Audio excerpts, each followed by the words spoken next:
Big day for LeGrand sports. 3:30 today down at Pioneer Park. We have the first round playoff game for the baseball team. They're going to be taking on Madras in the first round playoff game for the softball team. They're going to be taking on Marist Catholic. We should win both of those games. Tickets are $10 for adults, $6 for students. And the only cool thing about having both the games at the same time is you only have to pay one time to get into both games. I think it's stupid. I'm done with the OSAA. Get playoff games at the same time takes away fans. And just the rankings for OSAA. It's completely ridiculous. Like I was talking with one of the softball players in Safeway on Sunday, and it's like the girls team split with Pendleton this year. Okay, so they won 2, Pendleton won 2. Pendleton ended up winning the GOL off of a tiebreaker. Well, they had very similar records, but actually we had a better record than Pendleton. The Pendleton girls are ranked 4th and LeGrand's ranked 5th. So if we win today, we play Pendleton on Friday in the playoffs, which is completely ridiculous because this is 2 of the top 3 teams in the state playing.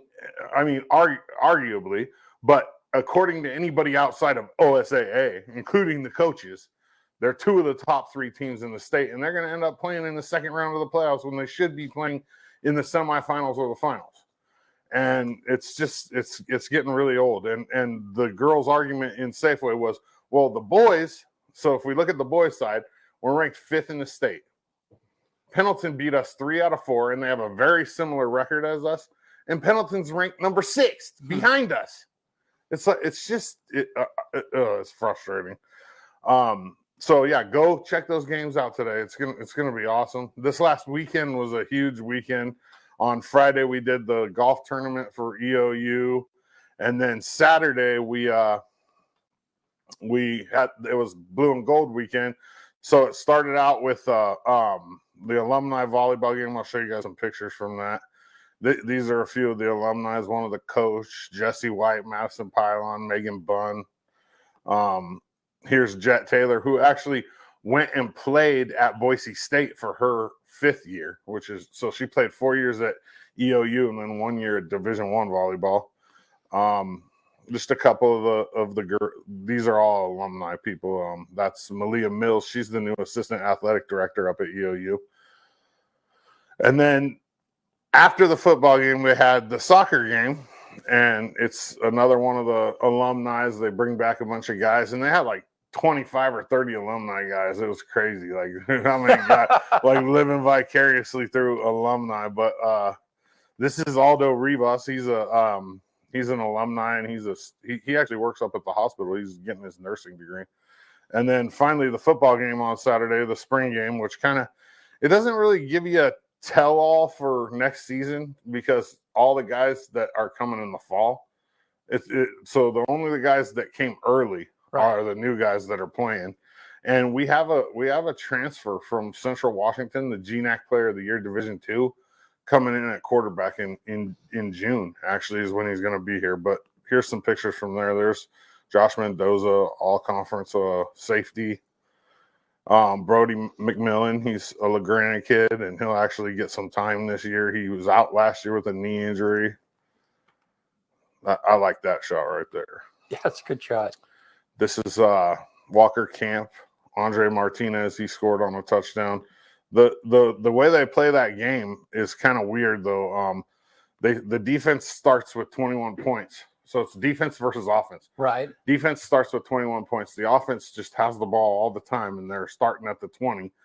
And 12-minute quarters, running clock. And the defense scores points by takeaways. So if they get a takeaway, they get 3 points. A turnover? Takeaway. Okay. Yeah. Okay. All right. It's called a takeaway if you're on defense. It's called a turnover if you're on offense. Right. Got it. Okay. Yeah. So the defense ended up winning the game. They started 21 points up. I think the offense scored 3 touchdowns. It was a good game though. And then finally, the last little bit of news. Let's look at this comment real fast for you. Morning, Jimmy. Rich McEnroe, the head football coach at LeGrand, stepped down. So that job is open. I've heard that I'm sure there's going to be a handful of applications, but I know 3 so far that have applied. I'm not at liberty to speak on who they are, but it's going to be a competitive little. Yeah. I do know that Wolcott is going to stay as a defensive coordinator, but you never know. Like, I don't want to say that it could happen, but you never know. If a head coach comes in and doesn't want him as the DC, then that could be a problem. You know what I mean? If they hire someone, but I don't think. I mean, it's LeGrand. It's like, right. But I kind of feel for whoever's coming in at coach as the new coach, because there's a lot of expectation, and I don't want to like talk bad about anything, but I feel like we're gonna be on a little bit of a downswing, and I've said that before on the show. Like we're gonna have a few years where we're gonna rebuild, where we don't quite have the talent. Like I mean, it could just be me. I might be missing it. You know what I mean? I've seen some flashes of brilliance like on the JV team, but I haven't seen like what we had in 2019. Yeah. No. So how long had McLemoyle been coach? I don't know.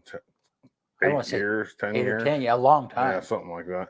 I didn't ask him why. Like, I talked to him briefly yesterday, but I didn't ask him why or anything. But I mean, I can imagine that going through all that stuff with the OSAA a couple of years ago with the racist stuff and all that crap probably didn't help. Yeah. And I mean, yeah.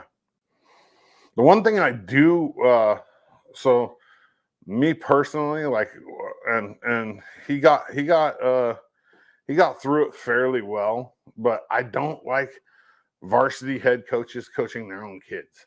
I'm just not, and I understand that it kind of happens in small towns, but like, so like for the, moving forward, I would like to see somebody that doesn't have kids, like it just makes things a lot easier. Well, it is, but it's kind of, but I mean, and I agree with you, but the reason that you have strong sports programs is because you have strong parents.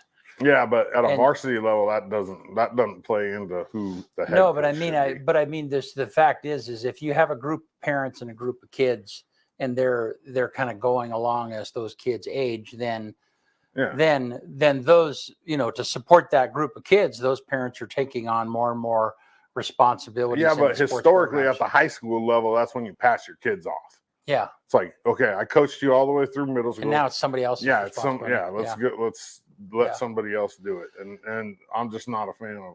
I think it puts undue pressure on the other kids, on the kid. No, dad is the coach, and on other coaches in the league when it comes to voting for all conference. I'm not saying anything's ever happened. I'm just saying that's what it looks like on the outside. Well, you can't. Boy, you look at McLemoyle's winning over the last whatever it's been. Yeah, it's pretty good. Oh yeah. I mean, I don't know how it compares to the past, but certainly it was one of the best. We've had a really great stretch here. Yep, and it's gonna be tough to whoever, like I said, whoever gets hired they're coming in. I mean, I understand. Like, this would be when I would step down as a coach too. Yeah. I hate to say it like that, but it's perfect timing. I mean, and he has every right to. I mean, he got us through COVID. He got us through the crap with the racist stuff. He got us a state championship. Let's go. Yeah. So, thank you, Rich. Bottom line, thank you for great job. Yep, what you've done. So, that's it. That's all I got for sports. Go watch the Tigers today. Yeah. Support them. $10 for adults, $6 for kids. 3:00. 3:30. 3:30. Yeah, it's funny. I went out there. When I went there the other day, because if you haven't been out I mentioned this, the two home plates kind of butt up against each other. Softball on one side, baseball on the other, and there's a path in between. And there was one gal who was sitting in the middle of the path watching both games. Yeah. That's technically the JV field for softball. Okay, but we're just not playing on the turf field yet. Yeah. So they sit there and they bomb foul balls back and forth at each other, and everybody's yelling heads up and nobody's moving. So somebody's going to get domed one of these days. Yeah.